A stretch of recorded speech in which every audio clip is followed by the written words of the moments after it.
Hey everyone, you've been gaslit by Western yoga. Hmm. I'm Dr. Teralyn here with therapist Jenn, and you are listening to the Gaslit Truth podcast. Yeah. Today, we have a special guest, and we're going to bring her in right now. Yeah. Here she is, everyone. What do we got here, Terry? All right, please welcome Susi Amendola, certified yoga therapist and author of the new award-winning book, The Centered Heart. Susie has been a stress management specialist for the past 32 years for the Ornish lifestyle medicine, which I hope we get to talk about a lot. Yes. She's also founded Yoga Now in Omaha, Nebraska in 1983, and it's one of the oldest running yoga studios in the Midwest. Please welcome Susie to the show. Thanks for having me. It's great to be here. Hey, Yes. Susie. So we need to get into this because I think there's so many misconceptions around yoga in the first place. But before we do that, I wanted to get into your story about what got you here in the first place, because I Mm, know there's a good one to be had. mm. Yeah, Which may or may not be in the book. it Just actually saying. is in the intro. So I'll I say know. it, but it's in the intro. She was trying to hide Oh something yeah. from people. Oh Yes. yeah. It's in there. So tell us about it, Susie. Well, I grew up in the Chicago area, and when I was about 15 years old, I went to a party and smoked weed, which is like, 15-year-olds do these things. Way to start strong on the podcast, Woo! I Susie. mean, I'm telling We you, are right? right in. Yes, Jump I right love in. it. Good. And what happened to me was so unlike any experience I've ever had or any of my friends had ever had. I literally became so disoriented, and it sort of almost like burned out my nervous system so that I couldn't go to school, I couldn't go to work, I couldn't drive a car, I couldn't eat, I couldn't sleep. And it sort of resembled like anxiety and depression all put together. But at that time, because that was long ago, like in the 70s, there wasn't really anyone talking about mental illness or anxiety, and certainly no one was really offering any kind of holistic alternatives to anxiety. And so I kind of suffered in silence, and it was really traumatic. I ended up, after several years of suffering, my mom took me to a yoga class, and there was a Swami there in Glenview, Illinois, who kind of had this center that they had, like an ashram, almost like a yoga center. And my mom, who had had 5 children in 5 years, in 6 years, was losing her mind. And Well, so, naturally. I mean, right?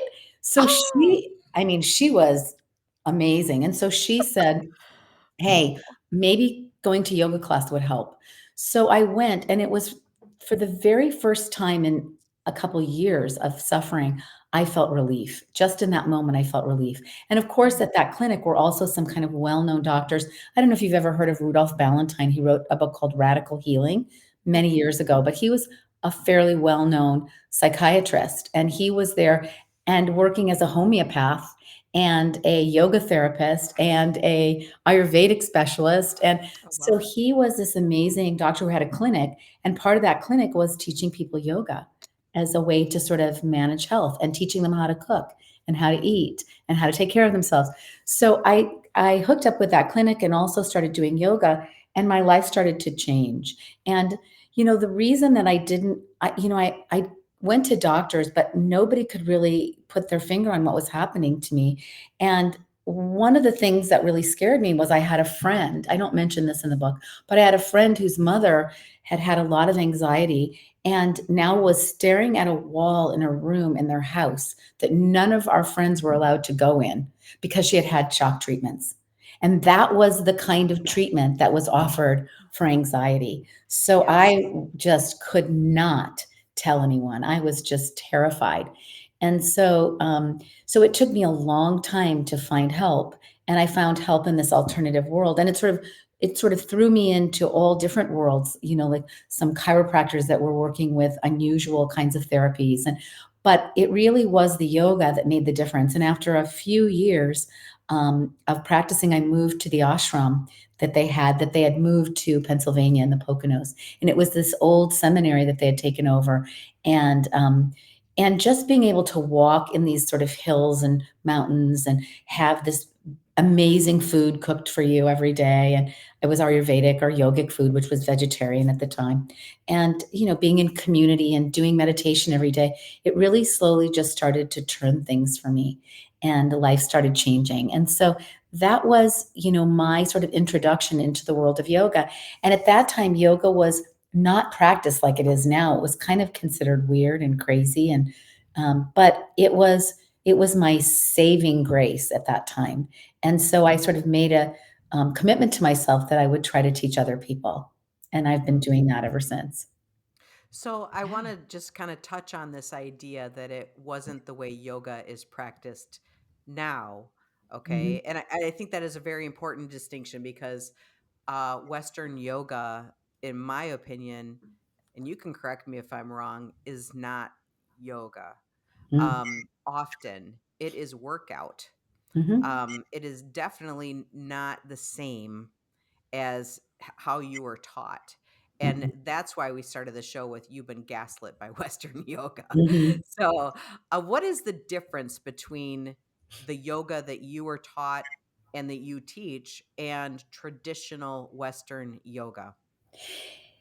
Yeah, I wanna be careful here because I have a lot of friends in this world, and I think So You do know, and we. listen, And and you I do tiptoe think around, but we've got some controversy here, and yeah, I'll Mhm. I'll bring in some questions too as someone who is more the traditional Western yoga kind of yeah, chick in the way I have learned it, right? yeah, So it's open, curious yeah. conversation, right? Well, here's the thing. I think that, there's a place for a lot of different kinds of yoga, but the kind of yoga that I was taught was really from a swami.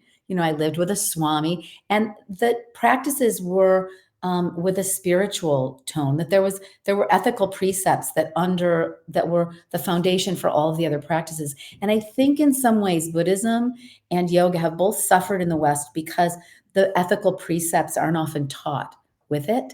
And Mhm. ethical precepts not about do's and don'ts, but just a framework for understanding the tradition and a framework for working with your own mind and your own heart.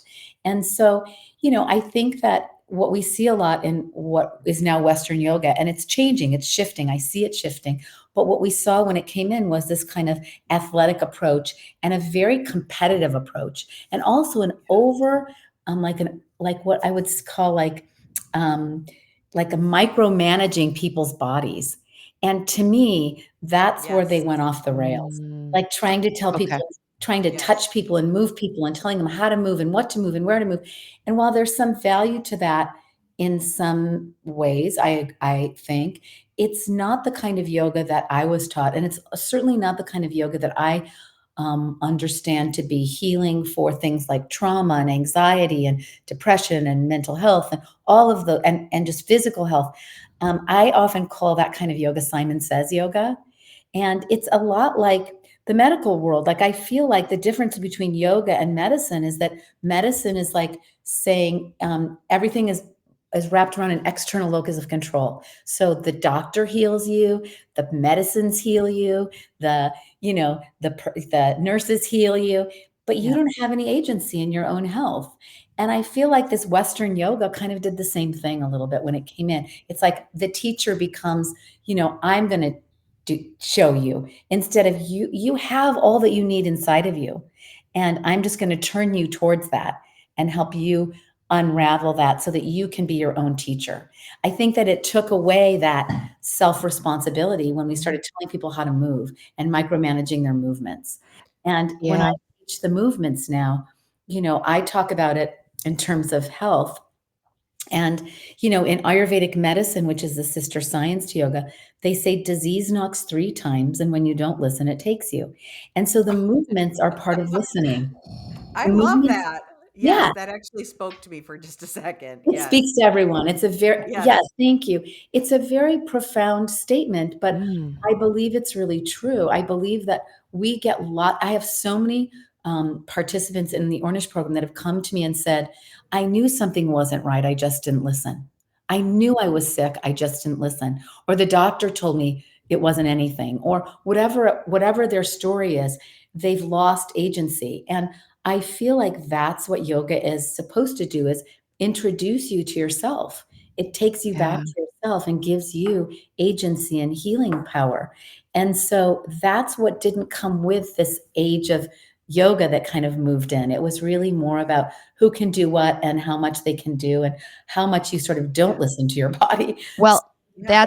I think that's a big piece as somebody who does more of the traditional Western yoga. Okay, I can tell you that I will be in that yoga in that studio or in that room in that space, and I find myself comparing myself Mhm. like two ways from Sunday, from everybody else in the room, right, from the instructor to the people that are around me. Now, I being trained in some mindfulness just by proxy of my job, right, that's helped me because I can understand this ethical piece that you're talking about, where I have to continue to turn my mind to go focus on me, focus on my body, Mhm. focus on what it feels like, not that ass next to me who can do like the 8-pointed star and just kill, right? Like, because Mhm. that's what we do. But in traditional Western yoga, you're not quite taught that. Mhm. That part's not brought in as much. Now the words are there when talking through yoga and trying to, this is your practice, your body, but it's not something that's almost preloaded heavily for people to be able to be in the space of, Yeah. you're the only person in the space, even if there's 30 other people in there. Well, Jen, I love that, because I think that's something that, because I train yoga teachers and that's been part of my job for many years. And Yeah. one of the things I always tell people is, it's not a script. You can't say words and then not back them up. And I think that one of the biggest things I had happen to me early on, and I won't say the teacher's name, but this one teacher wrote this beautiful book all about how, you listen to yourself. And then I went to his class in Los Angeles, and the first thing he said is, everybody get up and stand on your head. And I thought, what? Where am I? And so the book didn't match the class. And I Yeah. thought, Right. oh, Hmm. people can say a lot of things, but if they're not teaching in a way that's allowing for people to listen to themselves, Yeah. then they've lost the point. And Yeah. so I think that there's good intentions because the words are there, Hmm. but there has to be some way of teaching that we allow for people's differences and we allow for them to really listen. And, Yeah. I once brought this really great yogi to Omaha. His name was Amrit Desai. He started Kripalu. If you've ever heard of Kripalu, the Center for Health in Massachusetts, it's one of the best known yoga places in the world, really. And he started this school. But what he said, his name was Amrit Desai, and he said, doing yoga without relaxing in between is like planting a garden and then leaving town when the crops come in. I've And done that's that. I do that all the time. I plant gardens and then I leave them. when you So leave. maybe that's what I did with my yoga practice too. And there's something it's so great. Well, There's all something right. so important about pausing in between so we can integrate what's happening to us. And so many of the yoga practices that people teach, it's just a constant flow of movement, but Yeah. there's not this redirection inward to move and then listen. Okay, what do you notice when you move this way? Okay, now move Mhm. again and see what you notice.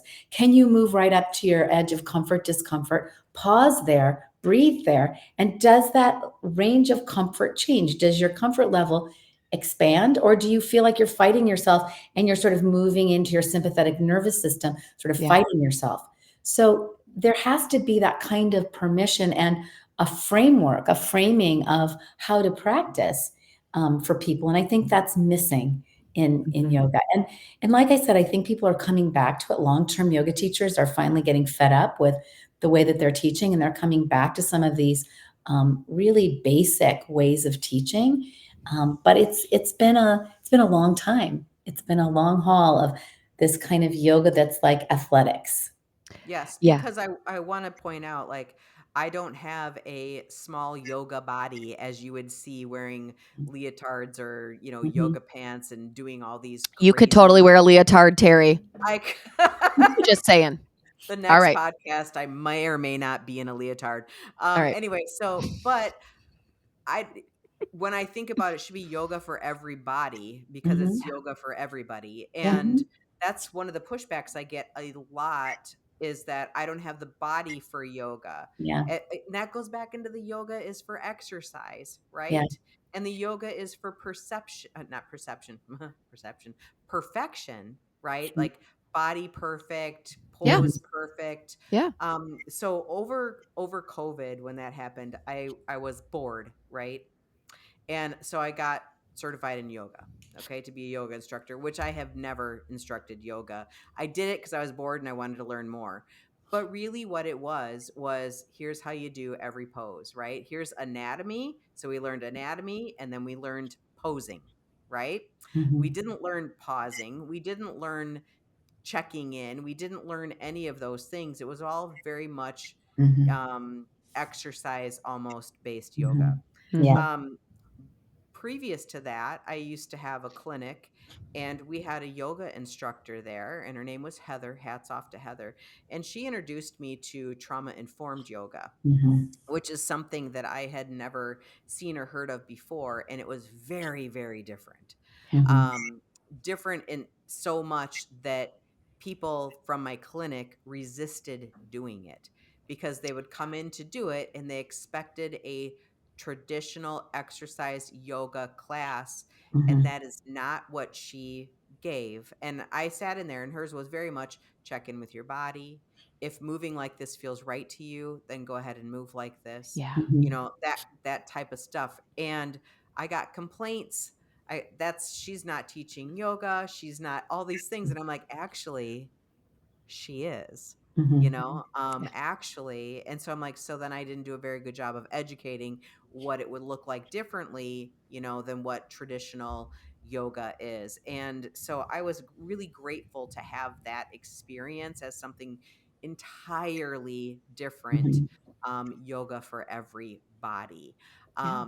Yeah. So yeah, so if you were to have somebody say like, that's not yoga, I'd like for you to explain Hmm. in layman's term what yoga is for people and what it can do, and maybe incorporate a little bit of the vagus nerve into that conversation, if you would please. Okay. Well, let me just say this after you've said all that about, yoga for everybody. I wanted to just say that, if you come to classes at our center, nobody is wearing tights, by the way.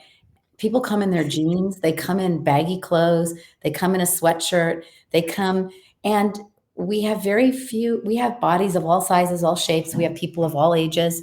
I have people in their 80s that come, I have people in their, teens that come. And it's very much a different approach, obviously. But I don't say yoga for everybody, and I don't do all those things because I don't want people to like even I mean, there's no question that it's for everybody in my mind. So when people come, they're like, "Oh my God, I didn't know this even existed." Because I think that no matter what you say, people already have an idea about what it is. Yeah. Um, and so, there's a very sort of ancient definition of yoga. But I think that I'll just say that the kind of yoga that I teach and the kind of yoga that I talk about in the book, The Centered Heart, is really practices that grew out of my understanding of yoga for healing. And while yoga was more of a spiritual endeavor, there's so many of those practices that are for healing. And and I'll say that some of the things that you want to look for in a class, if you're looking for yoga for healing, is someone that does a centering practice, which is an embodiment practice. You talk about trauma sensitive yoga. Well, trauma sensitive yoga is really about how am I going to move back into a body that I've left because for whatever reason, can't live in there anymore because it's too scary. So, how do I create safety in my own body? Because the yoga teacher, while they can do some things to create safety, the safety has to come from the person. You can't say this is safe for you because for some people that won't feel safe. And trauma is so different for everyone. And one thing that I learned in teaching people with heart disease is that everyone has trauma. Everyone is coming with some sort of trauma. So, how do you create a space some people need to sit by the door with their eyes open. Some people are okay lying down. Some people need to stand up. Some people need to move around and not lay on their back. Some people need to lay on their belly. How do you give permission for that in a class? And so when you're looking at the kind of yoga that I'm doing, you want to find something where they're giving permission to move into the body, like in whatever way is comfortable for you. And that they're doing things like we call postures, instead of calling them asanas, we call them gentle movements, so that you have the idea that you want to move gently with yourself. every class has some element of relaxation, and a lot of it has what's called yoga nidra or yogic sleep. And yoga relaxation is so important because it helps us sleep, but also because it rests the mind and the body deeper than sleep. So it's one of those things that's left out of yoga, but it's probably, in my mind, in working with people with heart disease and all kinds of chronic illness, sleep is one of the big issues. And so relaxation is one of the most important pieces, and not just relaxing between poses, but taking a good 20 minutes to relax at the end systematically and really have the feeling of letting go of what's holding, like all the holding in the body. And oftentimes in the end of relaxation, I'll say to people things like, imagine letting go of the edges and the boundaries of body so that you feel a more expansive version of yourself, a version of yourself that's connected to everything living and breathing, that it's not just you, but you are part of everything in this universe. So things like that, where you have this sense of oneness, because yoga actually translates to mean oneness, unity. It's that individual consciousness joining with a kind of higher consciousness. And so that aspect has to be incorporated into a class, giving people the opportunity to feel themselves bigger, to have a more expansive presence than this sort of gripping down that we do all the time. And when you talk about the vagus nerve, those reactions of fight, flight, and freeze, are so common that we don't even know that there's another reaction, which is to rest and digest. We don't even have that as part of our language anymore. And so doing these long relaxations really help to sort of shift the nervous system over from these states of fight or freeze into a kind of rest and digest kind of response. So they're training. So a lot of what yoga is nervous system retraining or building resilience through yoga. So those two aspects of gentle movement, relaxation, breathing practice. And breathing practice that it's being taught now is like also a competition, but it's ways of learning how to expand your capacity around breathing. That we have 3 ways that we breathe: long, wide, and deep. Our breath moves in 3 ways. And some of us get sort of, through our training and through our stress, we start breathing just in the upper, the sort of deep upper breathing. And so we don't have any ability to use the lower part of our lungs. So yogic breathing is really retraining. It's like, can you breathe?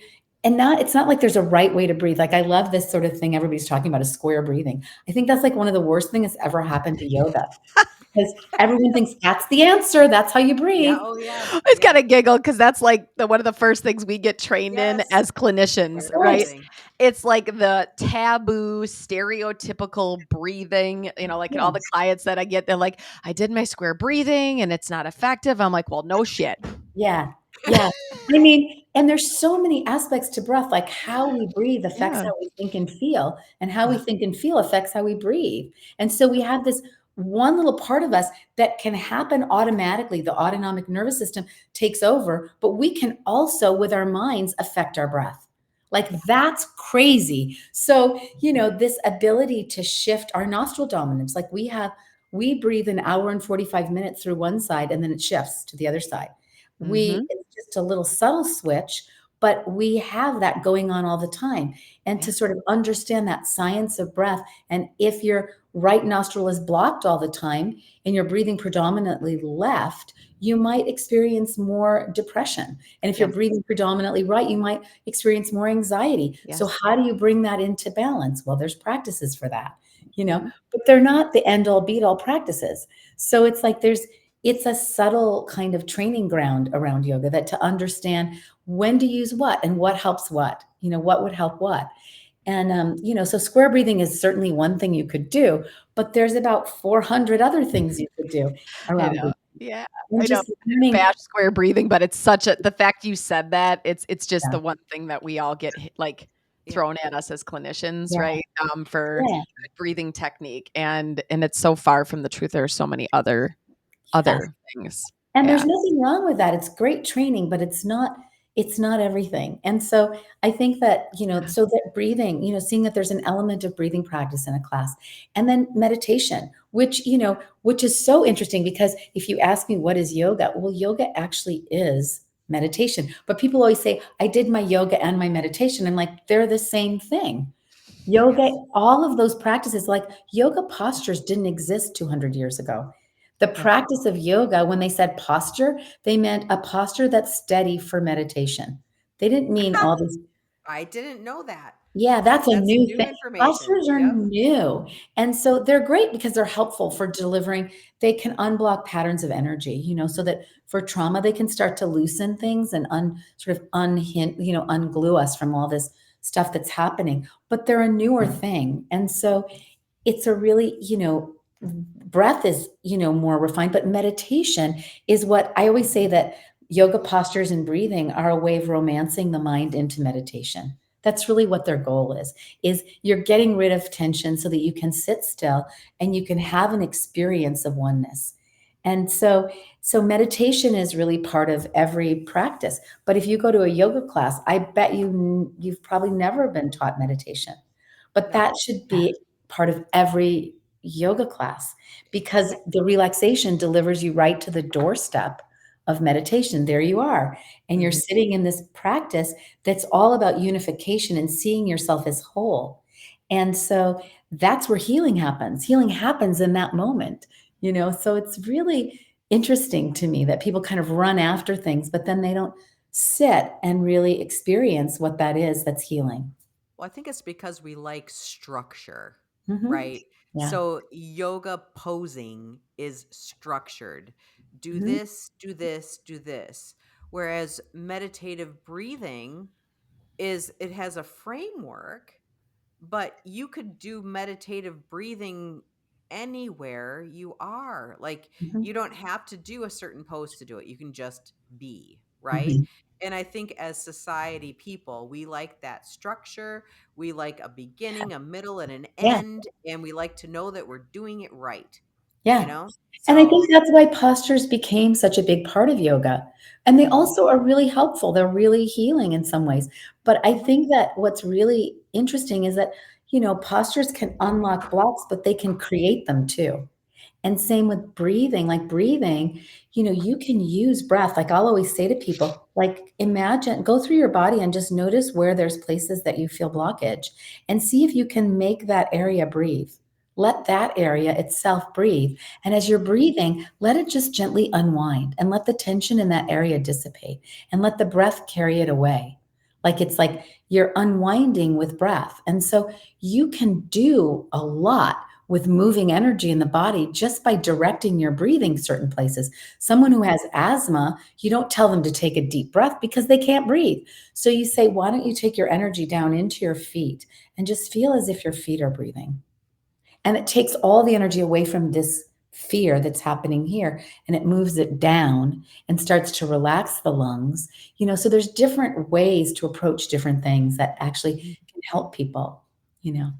So those are the elements I think, and even imagery, which is a big part of yoga. Using imagery is so important, and everybody's really into Joe Dispenza now. Well, that's a basic part of yoga. All of his work is kind of a basic aspect of yoga, just in believing something to be true, and where you put your attention, that's where your energy goes.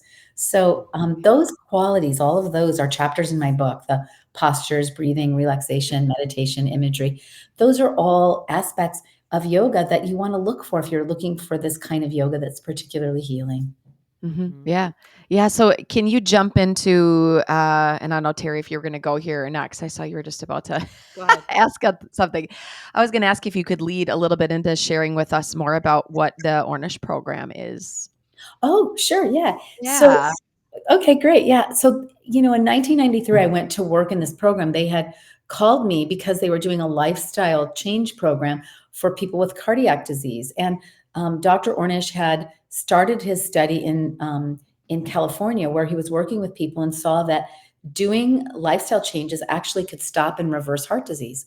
So he got Mutual of Omaha got interested. They're a company in Omaha, and so they wanted to do a pilot, like a multi-center lifestyle trial.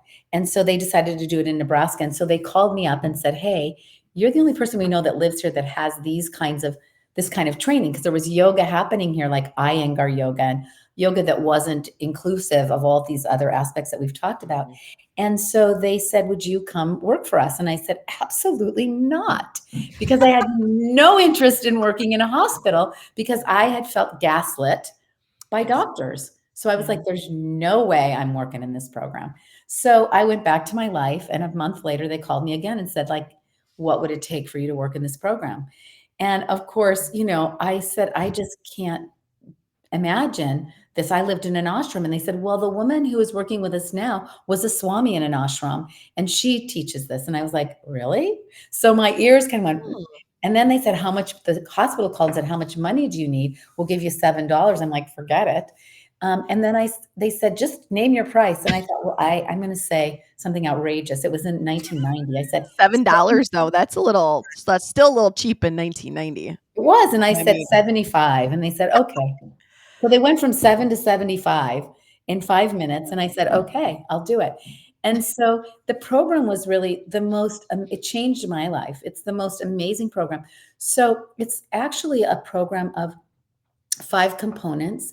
It's diet, excuse me, 4 components. It's diet, which in this program, it's a vegan diet. There's some, and I know there's question about that for a lot of people, but for heart disease, it seems to have been quite an important piece. It's diet, exercise, moderate exercise, about 30 minutes a day, and weight training, a little bit of weight training, talking about your feelings in a group. So it's safe sort of talking, like you create the parameters of compassionate listening. So that's an hour of training. And then yoga, doing stress management, which is postures, breathing, relaxation, meditation, and imagery. So that they have to do an hour of each. The diet part is really they cook for themselves. They learn how to cook. So there's an hour of each when they meet and they come together. And some of the things that we noticed, I mean, this program is offered in over a 12-week period, and there's only 15 people in a group. And they've just now moved to mostly virtual. But I was involved when it was a high touch, hands on, in person program in the hospitals, and Medicare covers it. So it was the first time that Medicare ever covered yoga. It was the first time that a That's yoga first. teacher had a voice in patient care. I That's know. never had happened It's before. crazy. It was crazy. And so it Yeah. was really profound. And I was so fortunate to be in at the beginning. And I worked in the hospital setting for 12 years in Omaha. And then I went on to train teams. So we trained like Cleveland Clinic, and we trained Walter Reed Army Base, and, all Scripps, all the big hospitals, in the country, to have this program at their hospital. But of course, a lot of the doctors didn't refer to it. And the ones that did, their patient outcomes were incredible. And in the lifestyle trial that I was first involved in, they saved Mutual of Omaha $33,000 per patient in the first year just by doing the program. And we had somebody that came into our program that was on the heart transplant list that the doctor didn't know what to do with while he was waiting for a heart. And in 6 weeks came off the heart transplant list. Then we started having people coming off of first of all, their depression scores would change dramatically I in was 12 weeks. wondering. Yes. Depression I scores was went, whoop. wondering as you're talking about all this, I'm like, why has this not been completely wholly adopted in the mental health community? Like In every it's not community. And rocket science. This Ornish program is not rocket science. no, and the outcomes are incredible, and it's been proven over and over and over. We've had 50 hospitals deliver it. They all had the same outcomes if people do it. So it was really about the support to do it. And Yeah. having group support was a big part of that. But so the interesting part to me was that not only was people's heart disease getting better, but people were coming off of their insulin. People were, the people coming off the heart transplant list became kind of a regular occurrence. And Dean Ornish would say, if this were a pill, it would be malpractice not to prescribe it. Yes. So Yes. fast forward Yes. to now, Josh's dad just got diagnosed with heart disease. They said, all your arteries are clogged and, blah, blah, blah. And he said, well, what about the Ornish program? And the doctor said, no, no, no, that doesn't work. That's what he said to him. No, no, no, this is today. That doesn't work. Yeah. And I thought to myself, well, it's still happening. Doctors are still saying it won't work. And that's one of the things that, attracted me to your podcast too, is that there's so much of this going on that they're taking agency away from people. that people like Dean Ornish are trying to give to people. Mhm. And, in the conference in mental health that we went to, it's all sort of moving towards lifestyle, as you know, Teralyn, because you were there. Everything's moving towards lifestyle because Yeah. lifestyle is it's the foundation for all of this. And yoga, stress management, people don't know yet how to use that, but it's so profound in its healing abilities that it really is kind of like the glue that keeps all of the other aspects, the supplements, everything else together. And so it's sort of been my mission now to really help people see how to integrate it because it seems like it's overwhelming and hard, but once you get the hang of it, it's pretty we keep the postures pretty simple, the breathing's pretty simple. Do, an hour a day. And the thing that I always say to people is your life needs to organize around your stress management. Mm. You don't need to squeeze stress management into your life, but everyone should have a self-care stress management practice every day and everything starts to change. And we would hear from people that would start this and they would say, "Oh my God, like I'm sleeping at night. I have regular bowel movements. I'm like not hungry anymore. I'm not depressed. I feel good. I'm taking, all these things with their outlook starts to change. And they felt like they had hope again. And to me, like hope is the biggest thing for people. Yeah. If they have hope, they can heal. Yeah, and to give credit where it's due. So, Susie, you just mentioned Josh, and for those that are listening, so Josh is your husband, Thanks. and he's your biggest fan, and he's in your Yes. book. And before we started, I was talking a little bit about him and the pictures of him in your publication because Yeah.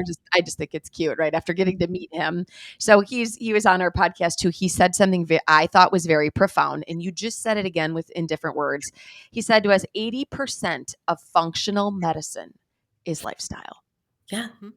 And when you're talking about these lifestyle changes and how you should, it's not effective to build stress management in, you build your life around Yep. I stress love that. management, right? That for people is the crux, I Mhm. think, of this idea, because it's so difficult for people to do that. I will It's just stop really you because tough to let go of those things, right? yeah. That you need to have, and I'll slide stress management in. Yeah.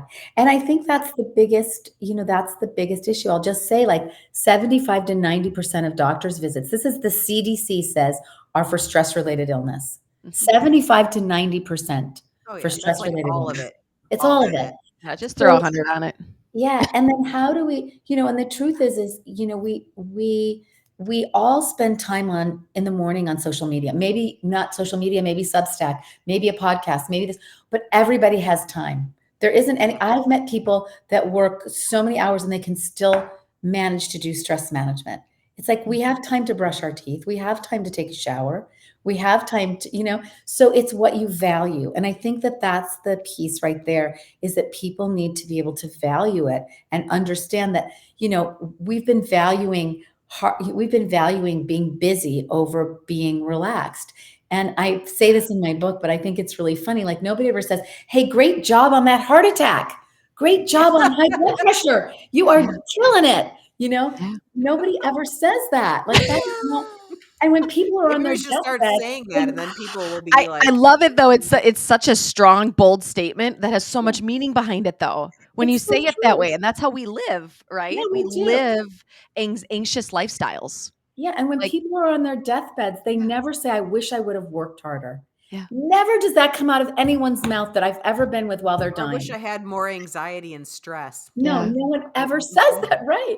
They No, all say, "I wish I had loved more. I wish I had been with the people that I loved. I wish I had taking taken more time to time. smell the roses. I wished I." Yeah, yeah, all of those things you can do every day.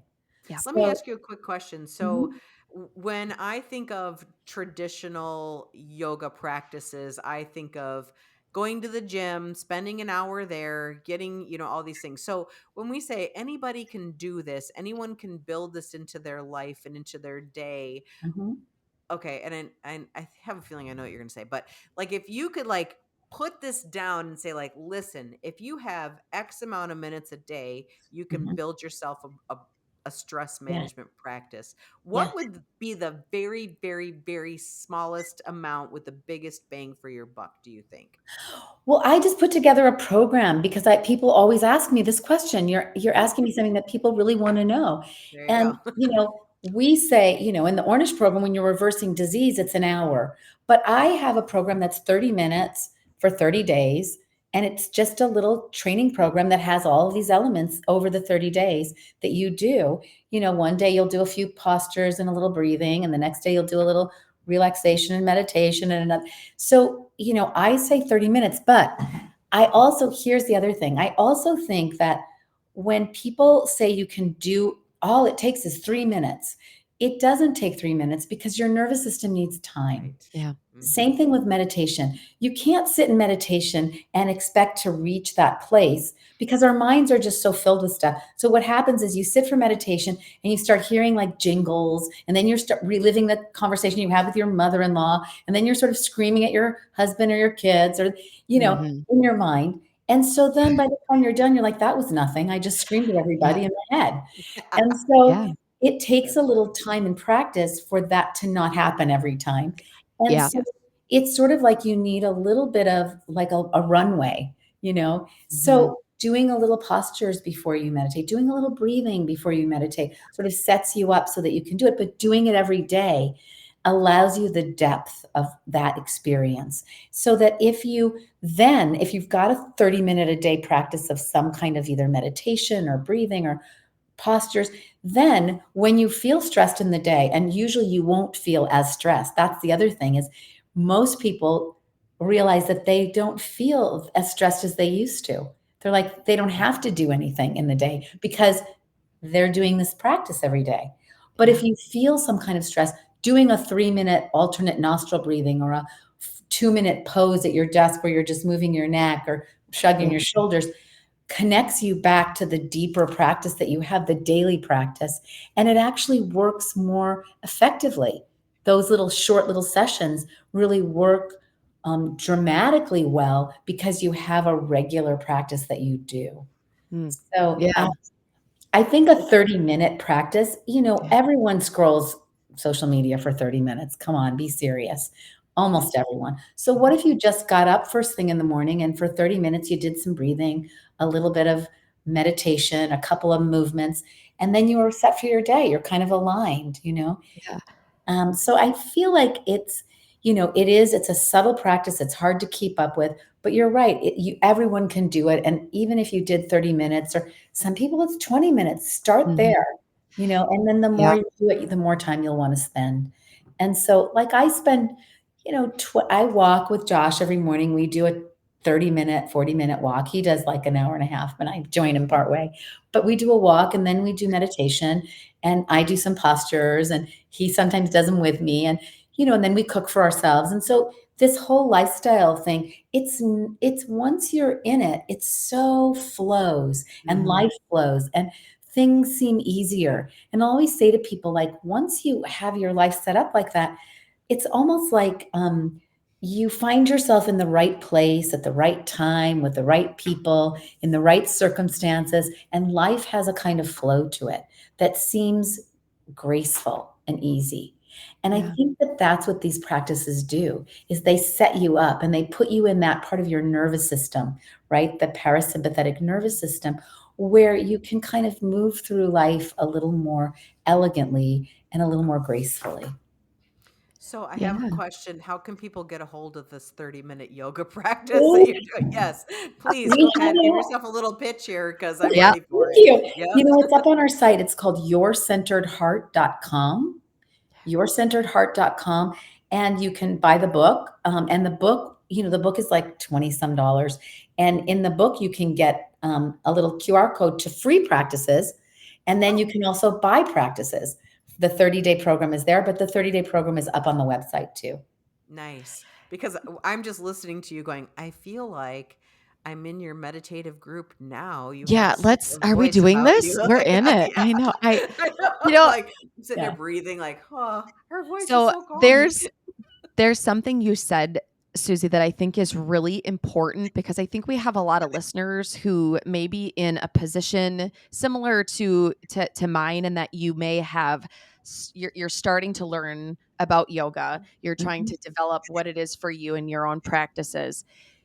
You traditionally, in a lot of the Western yoga formats, at the very end of the yoga session, the very last like 5 to 7 minutes, okay, you're in your like final resting space, okay, and Mhm. in your final resting posture, which is probably, I mean, for me at least, unarguably the most difficult part of the entire Mhm. thing, okay. Mhm. But something you said, I think, really reigns true, in that for people, when you're thinking about the importance of building this into a daily practice, and actually giving yourself enough time, when you're just talking about the nervous system, and how 60 seconds is not going to be enough for your nervous system, right, to Mhm. get itself to a space where it's ready to be able to do the things we need it to do. I Mhm. think that for many people, you can sit in understanding this concept, when you're doing more of a traditional yoga practice, because the last like 5 to 7 minutes of the class is Mhm. where you are doing just that, and by the Mhm. time that's done, you're almost ready and primed to go to whatever the next level is, but then it's over, Yeah. right? And it's Yeah. not, it's not a 30 or a 60-second thing, right? Right. It's a good 5 to 7 minutes, and right when you finally are there and in that space, that's then where it Time to ends. go. Class And is over. I remember at the end of it, I'm always like, Yeah. "Oh, yeah, what's the next level?" Because all of a sudden Yeah. you're ready for whatever just opened up. You've gotten there. But it Yeah. takes, because your nervous system got to that space, Yeah. It which takes a wasn't a quick, while. it wasn't a quick thing, right? Mhm. So not to Yeah. not to negate the power of doing some breathing exercises or shorter mindfulness exercises. I'm Mhm. not trying to take that away from anybody, Mhm. but if you are someone who does this, you could probably resonate with what that feels like, and then you go, okay, now what? Because I'm Well, ready.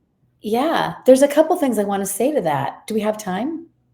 Yeah. Yes, we have a Okay. little time. So one of the things is that, when I teach yoga classes, the last 20 minutes is meditation, is relaxation Yeah. because of what you're saying. And Yep. I talk people through it instead of just leaving them to kind of chew their hands off, right? Yeah. So I talk them through it, and then I leave them to it for 5 or 7 minutes, so they're just in that stillness. So I think that that's a really important piece. Yeah. There was something else I was gonna say, and it just slipped my mind. What were you just saying? You were talking about I want to slip yeah. in a Nervous comment here system. too. Because Jen, you said like people who only have it takes longer than a minute. What I don't want people to hear is I well, that's it. I can't do it then because I only have minutes at a time. Still Yeah. Mhm. do it even if you only have a minute. Yeah. Like Yeah. still keep trying. Like if you have a minute in Mhm. between work or things like that, don't stop yourself just because we're like you need a longer term practice. Like don't start. Everybody needs to start somewhere Yeah. Yeah. and move from that point, you know? Yeah, and I Mhm. think starting in bed is a good place because 'cause you're already laying down going to Oh, bed. perfect. I can Yeah. do that. So Yeah, I just can do definitely some do of it that. while you're in bed. Yeah, you can do breathing and relaxation in bed, and there's your 30 minutes right there, Yeah. and then you drift off to sleep. So there's Yeah. a lot of ways to sort of trick yourself into doing it. Yeah. So, I yeah. tell people all the time, I'm like, you can do a meditative breathing practice anywhere. And Mhm. you could be sitting in a meeting that you're Mhm. just there to Oh, listen and yeah. you can do your Oh, meditative Yeah. breathing. No, I said nobody knows we're all sitting in the same room breathing. Yeah. Nobody, it's not like you're Mhm. going, or Yeah. whatever. You're just doing yeah, a unless you find meditative yourself just completely like siding out loudly in yeah. front of everyone, which I've done before, and it just pauses the whole room because I'm sitting there breathing, Yeah, right? doing it. Whoops. Yes. I wanted to address something that we didn't quite, and I wanted to say that, people all the time tell me, "Oh, I don't need stress management because I read, or I golf, or I knit, Yes. or I have a dog, or I drink," whatever it is they do. Oh And I boy. always say those things could be great and can manage stress in the, immediate sometimes, but they're not retraining your nervous system and they're not changing your mindset. And that's the thing. The goal of these practices is to retrain your nervous system and to change your mindset. And that does take some practice and time. And So so, I wanted to add one quick thing, because this was something that occurred over COVID, right?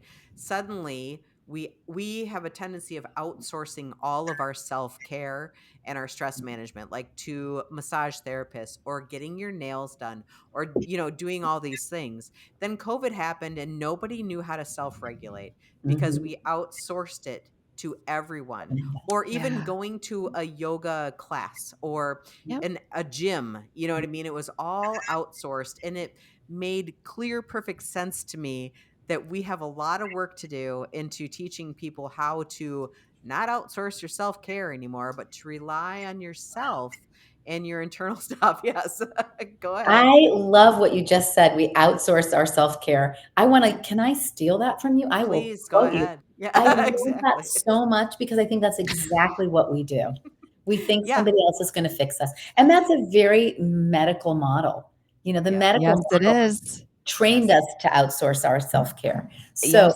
I don't think that I'm going to start saying that because I think it's so profound and so true. And I think you're right that COVID for Josh and I, COVID was great. We're Yeah. like, woohoo, more time to Yeah. meditate, you know. Um, More time to and I myself. am a people person, so it wasn't great in that realm, but it Yeah. was great in the terms of, I know what to do in those moments, and I love having time to do it. And so I think that you're right. I think that we really have gotten away from the thing. We've looked to our phones, like we turn to everything outside of us Yeah. for our care, and we forget that it's all in here. We have the ability to heal ourselves and to be with ourselves and to to um, take care, to manage our own self care. So I love that. and, Thank and our own emotions. So love it you. too. This seems like a good wrapping up point for Yeah. me. It is. Um, what a wonderful conversation. I have to say, I was enthralled from beginning to middle to end. You have such a wonderful voice. I cannot wait Oh, to listen to it on your program, because that's what I'm going to be oh. doing next. So, and everybody buy the book, The Centered Heart, Buy the please. book. Buy the Thank you book. for having me on, and I love your podcast so much. Thank you so much for offering the work that you offer out to the world. Oh, absolutely. And thank you Thanks. too, because the world needs more of you on the boots on the ground. So thank you, and your Yeah. husband Josh. We'll throw that out for him Yeah. too. And So and Josh. We have to thank and Josh Josh. too. We got to Yes, reach exactly. him up too, right? Yeah. Your biggest Gotta fan. love Josh.